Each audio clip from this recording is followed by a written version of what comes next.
Hi guys, இந்த வீடியோவில் ஒவ்வொருத்தருண்ட hip மெஷர்மெண்ட்டுக்கு ஏற்ற மாதிரி எப்படி சென்டர் ப்ளீட் எடுக்கிறேன்றது பார்ப்போம். ஃபஸ்ட்டு பல்லு ப்ளீட்ஸ் எல்லாம் எடுத்து அரேஞ்ச் பண்ணி நான் ஷோல்டர் பின் மட்டும் ஃபிக்ஸ் பண்ணி வச்சுருக்கிறேன். இப்போ ஷோல்டர் பின்னில் இருந்து மிச்சம் சொரூர பகுதி மட்டும் சாரியை நாங்கள் நீட்டாக எடுக்கணும். அது சாரி உள்ளுக்கு சிக்குப்பட்டு இருந்தால் அதெல்லாம் நீட்டாக நாங்கள் நல்ல வளமாக எடுக்கணும். எடுத்துக்கொண்டு போயிட்டு இப்போ சொரூர பகுதியில் ஒரு முடிச்சு போடுறண்டா போட்டுக்கொள்ளுங்க. இல்லாட்டி அதில் இருந்து நாங்கள் ஹிப் சைஸ் எடுக்க போகிறோம். இப்போ 43 டேப்பில் இதை மாதிரி நீங்களும் உங்களுக்கு சொரூர பகுதியில் இருந்து இப்போ நான் 43 அளந்து எடுக்கிறேன். 43ல் அப்படியே ஒரு உள்வளமாக ஒரு மடிப்பொண்டு மடிச்சுக்கொள்கிறேன்.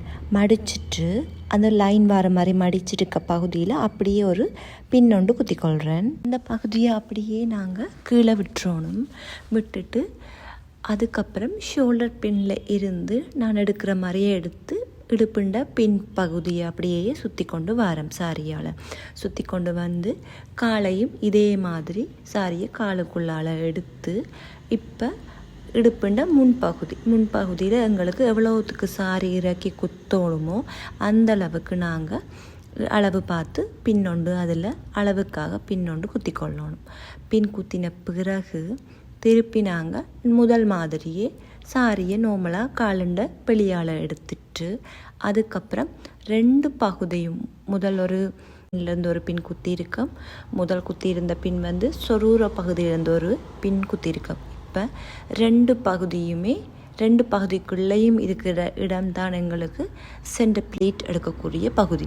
அதுக்குள்ளே தான் நாங்கள் இப்போ சென்டர் ப்ளீட் அரேஞ்ச் பண்ண போகிறோம். இப்போ எங்களுக்கு ப்ளஃபி எடுக்க போகிறோம்னா ப்ளஃபிக்கு ஏற்ற மாதிரி பெரிய பெரிய ப்ளீட்ஸ் எடுக்கணும். இல்லாட்டி ஃப்ளட்டாக அயர்ன் பண்ண போகிறோம்னா அதுக்கேற்ற மாதிரி எடுக்க போகிறேன். இந்த சாரியில் நான் சென்டர் ப்ளீட் ப்ளஃபியாக எடுக்க போகிறேன். அடுத்த வீடியோவில் இதில் மிச்சத்தை பார்க்கலாம். தேங்க்யூ.